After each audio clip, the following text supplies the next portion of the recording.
नमस्ते मित्रों, बहुत बहुत स्वागत है आपके अपने वैदिक अपडेट्स यूट्यूब चैनल पर। हिंदी को राजभाषा घोषित हुए 70 से अधिक वर्ष बीत गए हैं। पुनरपि कुछ लोगों के राजनीतिक, सामाजिक व प्रांतीय छोटे छोटे स्वार्थों व षड्यंत्रों के कारण से आज तक भी हिंदी को राष्ट्रभाषा का स्थान प्राप्त नहीं हो पाया है। यदि भारत को विकसित, स्वावलंबी, अग्रणी राष्ट्र बनाना है तो हिंदी को कार्य पद्धति, शिक्षा, ज्ञान, कौशल, व्यापार, मीडिया और बाजार की भाषा बनाना ही होगा। राजभाषा से राष्ट्रभाषा बनाने से पहले जन जन की भाषा बनाना ही होगा। आप सबको हिंदी दिवस की बहुत बहुत बधाइयाँ एवं शुभकामनाएं। आप सबसे निवेदन है, कृपया इस वीडियो को अंत तक देखें और अपने मित्रों के साथ शेयर भी करें। और अगर इस चैनल पर नए हैं तो वैदिक अपडेट्स यूट्यूब चैनल पर सब्सक्राइब भी अवश्य करें। मित्रों, एक शोध के अनुसार हिंदी दुनिया भर में लोकप्रिय व संस्कृत के पश्चात सर्वाधिक वैज्ञानिक और समृद्ध भाषा है और पूरी दुनिया में हिंदी को जानने और बोलने वालों की संख्या 1 अरब 2 करोड़ 25 लाख से भी अधिक है। वहीं भारत में 60 से 65 करोड़ लोग हिंदी को अपनी मातृभाषा के रूप में स्वीकार करते हैं।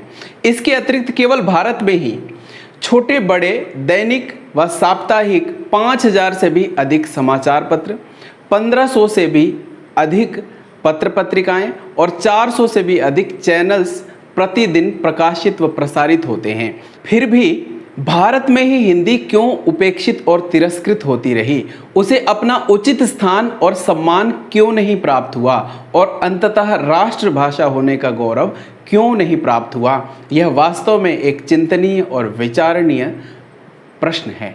आज़ादी के बाद अपने छोटे छोटे राजनीतिक स्वार्थों व तुष्टीकरण की घातक नीतियों के कारण से हिंदी को दरकिनार कर एक नई हिंदुस्तानी नाम की भाषा को संपर्क भाषा बनाने के पुरजोर प्रयास किए गए, जिसमें सभी भाषाओं को मिलाकर समाज के सभी वर्गों को खुश करने की नाकाम कोशिश की गई। मित्रों, तथाकथित हिंदी प्रेमी राजनेताओं ने व्याकरण के नियमों से सुसज्जित व समृद्ध हिंदी भाषा को छोड़कर इस नई हिंदुस्तानी नाम की खिचड़ी भाषा को मुख्य धारा में लाने के अनेक प्रयास किए और हिंदी को नज़रअंदाज करने की पूरी कोशिश की, जिसका भाषा विज्ञान और व्याकरण के नियमों से दूर दूर तक भी कोई लेना देना नहीं था। यह प्रयास उनके तथाकथित हिंदी प्रेम के प्रति गंभीर शंका और बड़े प्रश्न उपस्थित करता है। इसके अतिरिक्त 25वें हिंदी साहित्य सम्मेलन के सभापति एवं तत्कालीन भारत के राष्ट्रपति डॉक्टर राजेंद्र प्रसाद ने कहा था कि हिंदी में अरबी और फारसी के जितने अधिक शब्दों का समावेश होगा, हिंदी उतनी ही व्यापक और सुदृढ़ होगी। वहीं इंदौर सम्मेलन में देश के प्रभावी नेताओं द्वारा हिंदी और उर्दू को एक ही मान लिया गया था। यही नहीं, आज़ादी के समय जिन्ना आदि अनेक उन्मादी लोग तथाकथित हिंदुस्तानी और अन्य उर्दू को ही राष्ट्रभाषा बनाने की मांग पर अड़े रहे और इस प्रकार स्वतंत्रता प्राप्ति के पश्चात भी एक विशेष संस्कृति, विचारधारा और मानसिकता के हावी रहने के कारण ही हिंदी कभी अपने सम्मानित व उचित स्थान को प्राप्त नहीं कर सकी और धीरे धीरे दरकिनार होती रही।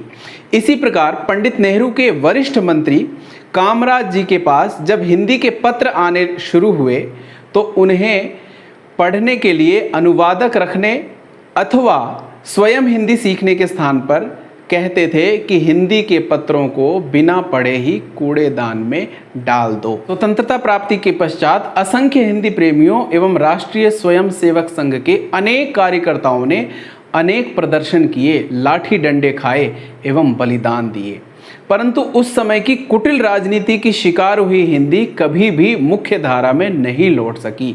परिणाम स्वरूप भारतीय संविधान के अनुच्छेद 343 के खंड 2 के अनुसार 15 वर्षों तक संघ के उन सभी प्रयोजनों के लिए अंग्रेजी का ही प्रयोग किया जाएगा, ऐसा कहा गया। इस प्रकार 15 वर्षों के लिए हिंदी को भारत से निर्वासित कर दिया गया। 15 वर्ष बीतने के पश्चात जब पुनः हिंदी को गौरवान्वित करने का अर्थात राष्ट्रभाषा बनाने की बात आई तो भारतीय राजनेताओं ने अंग्रेजों की कूटनीति फूट डालो और राज करो की नीति का आश्रयन करके पहले तो भारतीय राज्यों का विभाजन भाषाओं के आधार पर किया और जब हिंदी को राष्ट्रभाषा बनाने की बात आई तो एक ऐसी अचूक शर्त रख दी कि हिंदी को राष्ट्रभाषा तभी बनाया जा सकता है जब कोई भी राज्य विरोध न करे, क्योंकि उन्हें पता था न 9 मन तेल होगा न राधा नाचेगी, और 15 वर्षों के वनवास के पश्चात भी हिंदी को राष्ट्रभाषा नहीं बनाया जा सका। इस प्रकार हिंदी आज भी उपेक्षित और तिरस्कृत ही नज़र आ रही है। मित्रों, आपको एक तथ्य जानकर बड़ा आश्चर्य होगा किस प्रकार से तत्कालीन बड़े बड़े लोगों को अंग्रेजी मानसिकता ने अपने गिरफ्त में ले लिया था। जिन अंग्रेजों, अंग्रेजी और अंग्रेजियत के विरोध एवं बहिष्कार में हजारों भारतीयों और क्रांतिकारियों ने अपने प्राणों की आहुति दे दी। स्वतंत्रता प्राप्ति के उत्सव के प्रथम कार्यक्रम में 1% से भी कम अंग्रेजी समझने वाली जनता के सामने भारत के तत्कालीन प्रथम प्रधानमंत्री के द्वारा अंग्रेजी में ही एक जोरदार भाषण दिया गया था। आज भी एक आकलन के अनुसार पूरे भारत में 5% से भी कम लोग अंग्रेजी भाषा को समझ पाते हैं। फिर भी किसानों, आम नागरिकों व कामगारों के लिए दूरदर्शन व रेडियो पर प्रसारित होने वाले अधिकांश कार्यक्रम या तो अंग्रेजी में ही होते हैं या ऐसी भाषा में होते हैं जिसमें अंग्रेजी के शब्दों की भरमार होती है। अब आप ही बताइए कि कितने कामगारों को, कितने ग्रामीणों को और कितने किसानों को ऐसे कार्यक्रम समझ में आते होंगे। ऐसी मानसिकता से हम कैसे निपटेंगे? ऐसी मानसिकता का हम कैसे सामना कर पाएंगे? सरकार के अलावा केवल साधारण जनता ही नहीं अपितु समाज का पढ़ा लिखा, धनवान, संपन्न व छोटे मोटे राजनेता भी अंग्रेजी में ही बोलने को, अंग्रेजी में ही भाषण देने को अधिक गर्व का विषय मानते हैं। श्रोताओं को चाहे वो बातें कितनी ही समझ में आए, इससे कोई फर्क नहीं पड़ता। और इन्हीं सभी कारणों से समाज की भी मानसिकता ऐसी ही हिंदी विरोधी और अंग्रेजी प्रेमी बनती जा रही है। अंग्रेजी बोलने वालों को क्लासी और हिंदी बोलने वालों को दोयम समझा जाता है। घरों की स्थिति भी यही है। बच्चा जब बोलना सीखता है तो माता पिता भी पंखा नहीं फैन, सेब नहीं एप्पल, बिल्ली नहीं कैट आदि अंग्रेजी के शब्दों को बोलते हुए, सुनते हुए अधिक प्रसन्न होते हैं, खुश होते हैं। और आज की युवा पीढ़ी की एक विडंबना सुन लीजिए। आमतौर पर जब हम कोई नया विषय या नई भाषा सीखते हैं तो गर्व से कहते हैं कि मैंने नया विषय सीखा है, मैंने नई चीज़ सीखी है। पर हिंदी के साथ ये विषय बिल्कुल उल्टा है। आज की युवा पीढ़ी इसी विषय में गर्व करती है कि मुझे हिंदी नहीं आती। हिंदी न आने को ही गर्व का विषय माना जाता है। वास्तव में ये बहुत ही आश्चर्य और बहुत ही निराशा की बात है। मित्रों, जिस हिंदी का साहित्य इतना विशाल एवं उपयोगी है, जिस हिंदी ने इतने तेजस्वी, क्रांतिकारी कवि, साहित्यकार, पत्रकार व प्रखर आलोचक दिए, इसके अतिरिक्त भारत के स्वतंत्रता संग्राम में जिस हिंदी ने महत्वपूर्ण योगदान दिया, जिस हिंदी ने स्वतंत्रता के संघर्ष में सभी देशवासियों को एकता के सूत्र में बांधे रखा और जन जन के संघर्ष को आवाज़ दी, जिसके कारण अधिकांश देशभक्ति के नारों का निर्माण भी हिंदी में ही किया गया, स्वतंत्र भारत में उस हिंदी की दुर्दशा वास्तव में पीड़ादायक है। मित्रों, अब आप विचार कीजिए कि इन सभी समस्याओं व चुनौतियों के समाधान के लिए वर्ष में एक दिन हिंदी दिवस का कार्यक्रम अथवा 15 दिन के हिंदी पखवाड़े के कार्यक्रम का आयोजन किया जाता है। क्या इतना ही पर्याप्त है? अब आप विचार कीजिए कि वर्ष में एक दिन या अधिकतम 15 दिन के कार्यक्रम का आयोजन करना हिंदी के सिमटते अस्तित्व की तरफ इशारा नहीं करता है? इस प्रकार हिंदी के अस्तित्व को हम कितने दिनों तक सुरक्षित रख पाएंगे, ये वास्तव में एक विचारणीय प्रश्न है।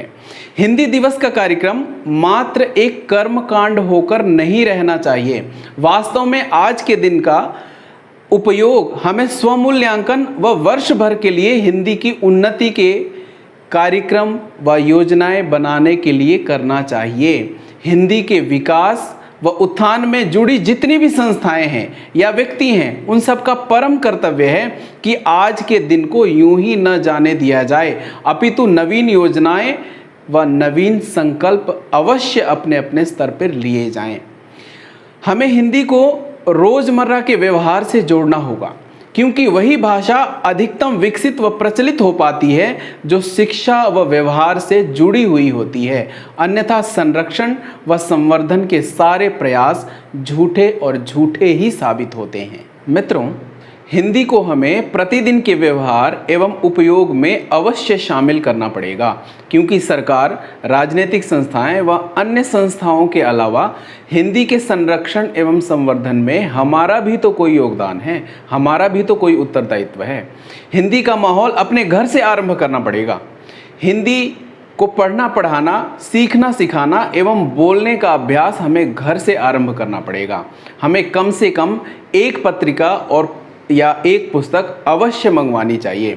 प्रतिदिन हिंदी के अखबारों को पढ़ना आरंभ करें और हिंदी की किताबों को ही उपहार में देना प्रारंभ करें। भारत में 90% लोग हस्ताक्षर अंग्रेजी भाषा में करते हैं। क्या अंग्रेजी की जगह हिंदी में भी हस्ताक्षर किया जा सकता है? इस पे भी विचार करना चाहिए। दुकानों के फ्लैक्स बोर्ड, विजिटिंग कार्ड, शादी और विवाह के कार्ड भी क्या हिंदी भाषा में प्रकाशित एवं वितरित कराए जा सकते हैं? आवेदन पत्र, प्रार्थना पत्र, नेम प्लेट्स और साइन बोर्ड्स भी क्या हिंदी में लगवाए जा सकते हैं? बैंक, यातायात, स्वास्थ्य केंद्रों पर सूचनाएं भी क्या हिंदी में प्रसारित की जा सकती हैं? इसके अलावा सोशल मीडिया और विजुअल मीडिया में भी हिंदी के प्रयोग पर हमें जोर देना पड़ेगा। इसके अतिरिक्त रोजगार के विभिन्न अवसरों से भी हमें हिंदी को जोड़ना पड़ेगा। और अंत में हमारा जो हिंदी के पठन पाठन का सिलेबस है वो IT बेस्ड होना चाहिए और समय के अनुकूल और आवश्यकता के अनुकूल नए नए सॉफ्टवेयर्स भी हमें ज़रूर विकसित करने चाहिए हिंदी भाषा का आश्रयण करके। मित्रों, हिंदी या अन्य भारतीय भाषाएं सीखने का कदापि यह मतलब नहीं है कि हम अपने बच्चों को डॉक्टर, इंजीनियर या पायलट आदि ना बनाएं, पर अपनी भाषा भी अवश्य सीखें, क्योंकि अपनी भाषा को छोड़कर कोई भी राष्ट्र अपनी जड़ों से नहीं जुड़ सकता। जिस देश की भाषा हम बोलते हैं, धीरे धीरे स्वाभाविक रूप से उस देश की संस्कृति, सभ्यता, जीवन मूल्यों से हमारा जुड़ाव होता चला जाता है। यह एक स्वाभाविक प्रक्रिया है।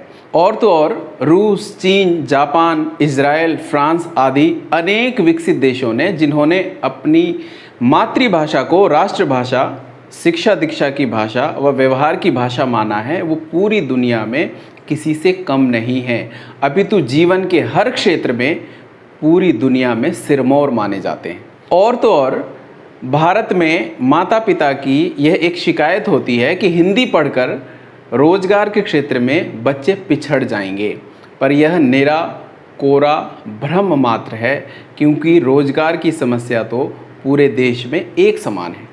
नई शिक्षा नीति 2020 में अनेक प्रावधानों व परिवर्तनों से हिंदी सहित अन्य सभी भारतीय भाषाओं का संरक्षण एवं संवर्धन होगा, ऐसी हमें पूरी आशा है।